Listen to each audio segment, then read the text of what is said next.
stab is in this. All right, ready? 3, 2, 1. All right. Today we're cleaning the Corvette chassis.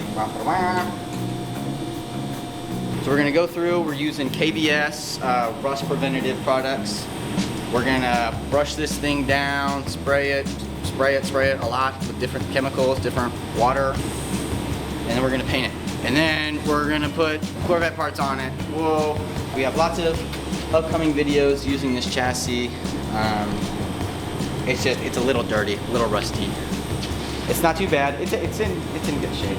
I have this wire brush. I'm gonna give him like a Scotch Brite or something, and all this surface rust. I'm just gonna hit it with that. It's not gonna come off, but I'm just gonna knock it off just a little, just so that it's loose and ready to go when we spray our rust dissolvent on it.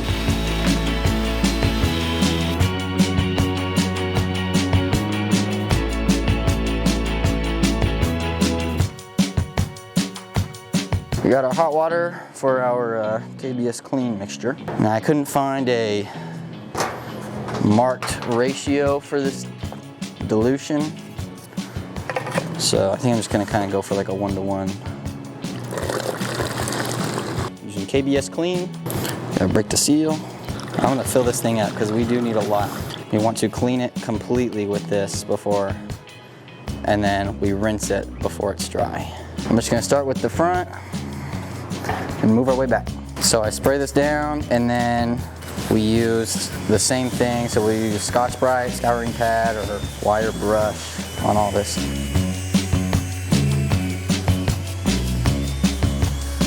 And I'm not spraying down any of the suspension components, not spraying down the differential or anything, just the metal chassis. So we're actually spraying this on, letting it sit, but we're still scrubbing it. So we're not scrubbing it until it's dry. We're scrubbing it, spraying it, scrubbing it, spraying it, keeping it wet so that it doesn't dry. Now that we've sprayed it down, we're brushing off all that dirt and rust and debris, whatever. We gotta pull this thing outside, pressure wash it. Ugh. But we can't let these guys escape. This is kitty jail. Gonna put all the kitties in the MGB. Where is Alice? We have the elusive Larry and Alice. She's like a phantom. Oh, hi, Larry. Gotcha. Kiss. She's such a sweetie. Sorry, Larry. All right, now you go get our Playa boy.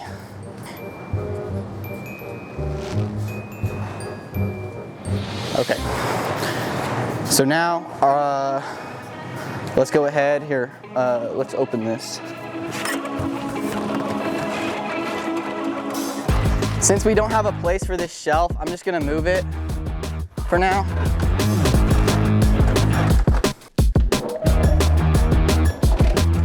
This will sit there for about 6 months.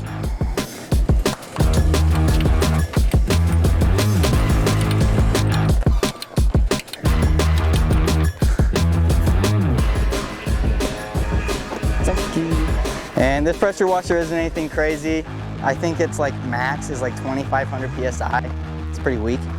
So I'm not trying to blow the paint off this thing. I'm just rinsing it. It's a, what's the word? Glorified hose, really.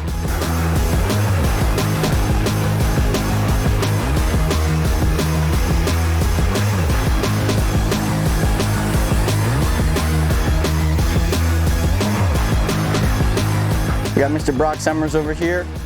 Just trimming out our fiberglass floor pan over here. Made in house.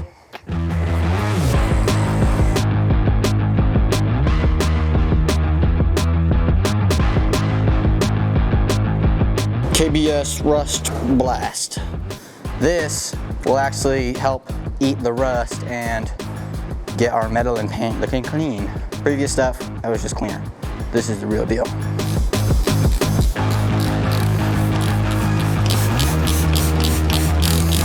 So this we'll spray on, let it sit for 10-20 minutes. I'm not 100% sure if we scrub it. I think we scrub it. I'll have to check.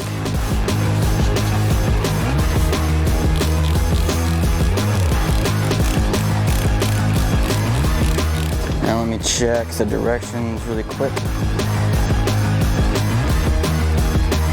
We just need to keep this on there and keep it wet for at least 20 minutes. So the reason we don't want this Rust Blast to dry on the metal is because whatever chemicals are in it, it creates it's a zinc phosphate like powder basically. So if this were to dry, it would be covered in this like really sticky white powder, and it would just be more work for us to do. So once this is fully sprayed off, it's been sitting for a good 10-20 minutes. I just want a fresh coat on there so when it comes out, it doesn't just instantly bake off. So we're gonna pull this out and spray it down with the pressure washer one more time, and I think we're ready to paint after that. I'm not 100% sure. I don't know.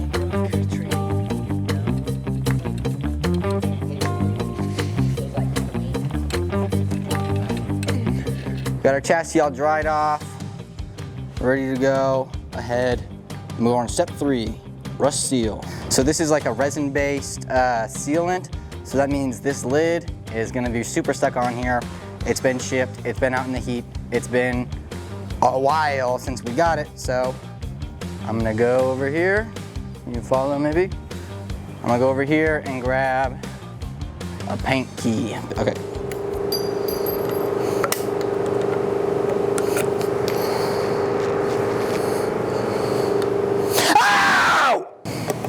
All right. What is Lizzo diet? Shut the f up. Okay. Yeah, Lizzo actually. Yeah, she lost a bunch of weight. All right. So the reason I didn't shake this up first is because if you aerate it, it'll put a bunch of bubbles in the paint. And remember, this isn't just paint. It's also like a resin mixture. I'm just gonna lightly stir. Here, come look at this. So as you can see, it's super liquidy on top, but when I dig, all that nasty comes up. So I'm just gonna sit here and slowly stir this for a couple minutes. So now we have this all mixed up, ready to go. I'm gonna pour it into a separate container. I'll do about that much. I don't want to pour out too much. So I'm going to, and you'll do this also, I'm going to do light, very thin coats just to cover the surface. I'm not trying to build this up at all. I'm just gonna do very thin coats. Stick to it.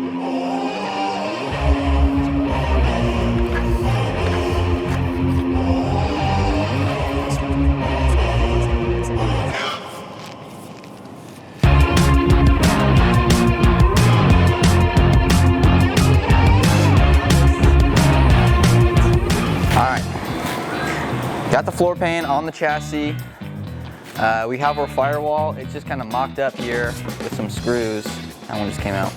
So we're gonna take this off, prep that surface, and go ahead and glass it in. So we're gonna mix up some resin, cut some glass, and lay it up.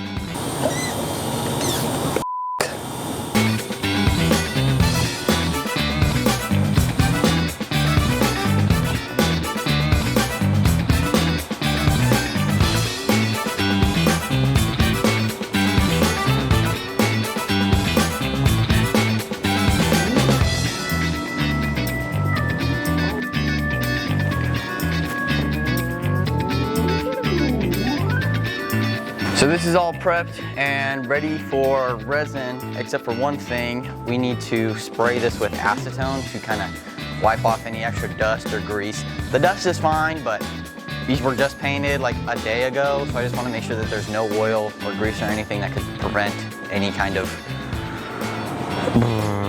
delamination. Not prevent delamination, cause delamination.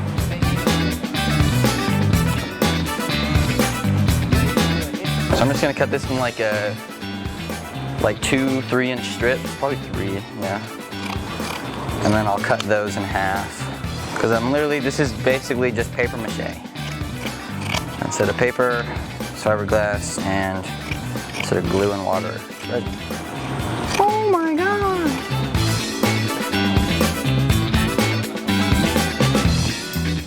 I really think you would. So we have some of our strips. I'm going to place them everywhere that there aren't screws. So basically here, here, up to there, and then down here, here, and then same thing on the other side.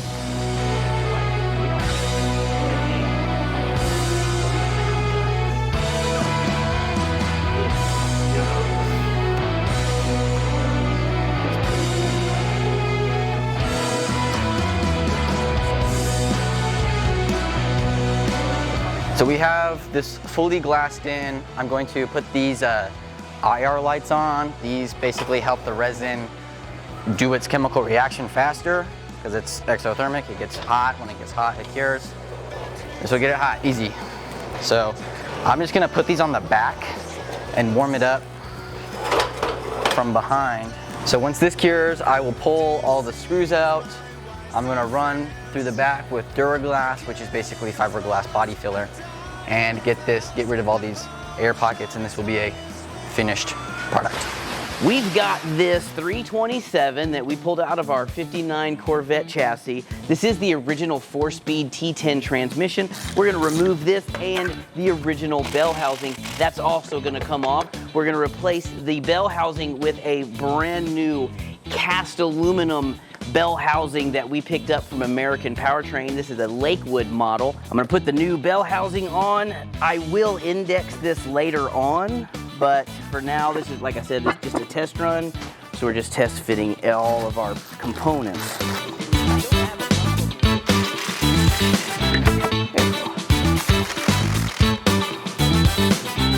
The trans is mounted to the motor. Now we need to go change out the transmission mount on the chassis. So we've got our chassis. This is an original 59 Corvette chassis. It's got the original cross member in it. In order to put the TKX in this chassis, we need to change out this cross member for the new American Powertrain C1 removable cross member here. All we gotta do is take these 4 bolts out, bolt this thing in.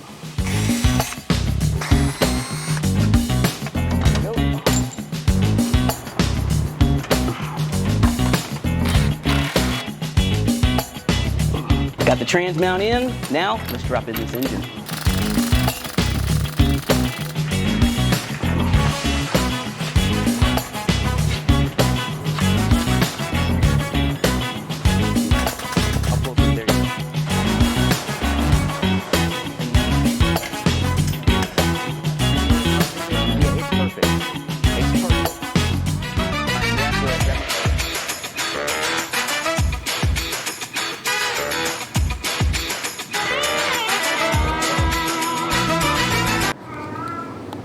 Oh, just in time. Oh. Okay. As you can see, we've added a few things.